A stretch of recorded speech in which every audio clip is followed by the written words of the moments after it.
இப்போ திண்டிவனத்துலேருந்து கொஞ்சம் தூரத்தில் திருவக்கரைன்னு ஒரு ஊர் ஒன்று இருக்குது. அங்கே வந்து ஒரு வியூ பாயிண்ட் ஒன்று இருக்குது.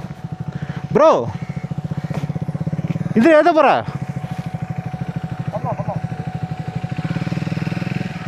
ஸோ அந்த வியூ பண்ண போயிட்டுருக்கோம். ஸோ பூசா வந்து வர முடியாது, பூசா வந்து இங்கே நிற்கிது. ஸோ நம்ம வண்டி மட்டும் தான் போகுது. ஹிமாலயன், ட்ரைம்ப்பு, ஹோண்டா, ஒரு இம்பல்ஸ் ஒன்று.